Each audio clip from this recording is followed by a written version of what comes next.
chances are you've probably gotten one of these calls at home, a taped political message left on your answering machine or your voicemail. One from a self-described Chicago cop is now raising some eyebrows and questions in Chicago's 32nd Ward. That's on the near north and west side. CBS 2's Dana Kozloff listened in and talked to the message's intended target.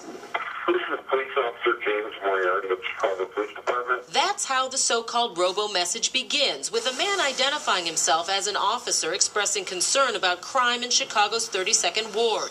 Then, criticism of incumbent Alderman Scott Waguespack. Alderman Scott Waguespack has not made public safety a priority in the 32nd Ward. The call ends with a political plug. Paid for the committee to elect Bryan Lynch. Living in the 32nd Ward for over 13 years. This is Bryan Lynch, the 32nd Ward candidate whose campaign paid for the call. Lynch won't talk to us on camera, but Alderman Waguespack has plenty to say. Why is a police officer injecting himself into this issue, into this campaign, at such a late date and using fear tactics to literally scare people? Some Ward residents agree. It seemed just reprehensible that a candidate would stoop to something like that. But there may be even bigger concerns, like, is Officer James Moriarty actually a Chicago police officer? It's also possible it might be a violation of their code of conduct. We're looking into that. Right.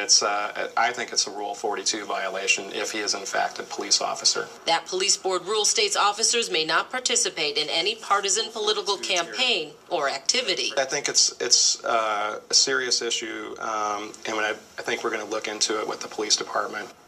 In a statement I received a short time ago, Bryan Lynch says he asked Officer Moriarty to make the call on his behalf. A police department spokesperson says Rule 42 prohibits political activity on duty, but adds the call is being investigated. As for crime in that ward, the ward is in 4 Chicago police districts. CPD stats show crime in some areas has gone up since last year, but most crimes in that ward have gone down. Rob and Kate? All right, Dana, thank you.